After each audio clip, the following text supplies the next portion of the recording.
75 speed ઝડપ. Ready start. અપીલકર્તા માટે જાણીતા વરિષ્ઠ વકીલ શ્રી I.H. સૈયદે રજૂઆત કરી છે કે ફરિયાદી પક્ષના પુરાવા પરથી તે રેકોર્ડ પર છે કે અપીલકર્તા 20 દિવસથી રજા પર હતો અને ફરિયાદીના કોઈ કામ માટે આવ્યો ન હતો, પરંતુ જાળની તારીખે અપીલકર્તા આવ્યો હતો કારણ કે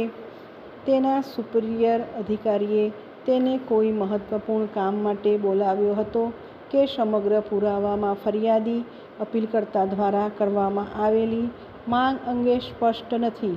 જાળના દિવસે ફરિયાદી અને પંચ સાક્ષીએ રેલવે સ્ટેશન, વિરમગામ અને ત્યારબાદ વિરમગામના બસ સ્ટેશન પર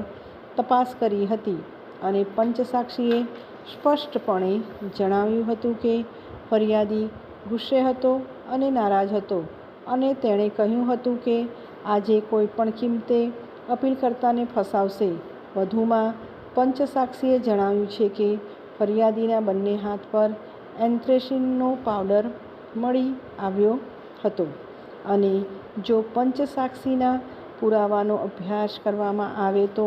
અપીલકર્તા દ્વારા કોઈ માંગ કે સ્વીકાર કરવામાં આવતો નથી. પંચનામામાં તેનો ઉલ્લેખ કરવામાં આવ્યો છે કે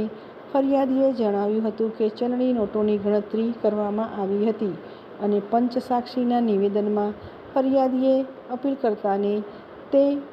આપતા પહેલાં ચલણી નોટોની ગણતરી કરી ન હતી. એ સાચું છે કે જમીન ભગવાનભાઈ જીવનભાઈ અને શાંતાબેન જીવનભાઈના નામે હતી અને ફરિયાદીના નામે નહોતી અને જમીન માપવા માટે ફરિયાદી દ્વારા કોઈ અરજી કરવામાં આવી ન હતી. જમીન માપવા માટે ફરિયાદીને અપીલકર્તાને મળવાનું કોઈ કારણ નહોતું કારણ કે ફરિયાદી પક્ષ તરફથી કોઈ અરજી કરવામાં આવી ન હતી અને ફરિયાદીનું કોઈ કામ અપીલકર્તા પાસે બાકી ન હતું. મંજૂરી પણ ખામીયુક્ત છે અને મંજૂરી સક્ષમ અધિકારી દ્વારા આપવામાં આવી હતી જે મંજૂરી આપવા માટે પાત્ર નથી. મંજૂરી અધિકારી કાંતિભાઈ છગનભાઈ એટલે પાસે જાળવણી સર્વેક્ષકની નિમણૂક કરવાનો કોઈ અધિકાર નહોતો અને તેમણે સ્વીકાર્યું છે કે કાર્યવાહી માટે મંજૂરીના આદેશનો મુસદ્દો તૈયાર કરવામાં આવ્યો હતો અને તેમણે એ જાણવાનો પ્રયાસ કર્યો નથી કે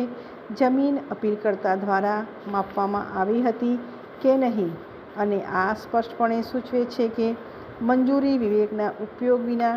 આપવામાં આવી છે અને મૂળ માલિકો ભગવાનભાઈ જીવનભાઈ અને શાંતાબેન જીવનભાઈની માન્ય ટ્રાયલ કોર્ટ સમક્ષ તપાસ કરવામાં આવી નથી. વિદ્વાન વરિષ્ઠ વકીલ શ્રી સૈયદે વધુમાં રજૂઆત કરી છે કે જો જાળની તારીખની નોટો પર ધ્યાન આપવામાં આવે તો કોખતા રેલવે ક્રોસિંગ પર અને ત્યાંથી બસ સ્ટેશન સુધી જાળનું આયોજન કરવામાં આવ્યું હતું, પરંતુ બંને સ્થળોએ અપીલકર્તા મળી આવ્યો ન હતો અને તેથી તેઓ બંને અપીલકર્તાની કચેરીમાં ગયા હતા અને તે સ્પષ્ટ છે કે અપીલકર્તા દ્વારા કોઈ માંગ કરવામાં આવી ન હતી અને તારીખ, સમય અને સ્વીકૃતિ સ્થળ અપીલકર્તા દ્વારા નક્કી કરવામાં આવ્યું ન હતું અથવા નક્કી કરવામાં આવ્યું ન હતું કે આ બધી વાર્તા ફરિયાદી દ્વારા બનાવવામાં આવેલી બનાવટી વાર્તા છે કારણ કે તે અપીલકર્તાથી ગુસ્સે હતો.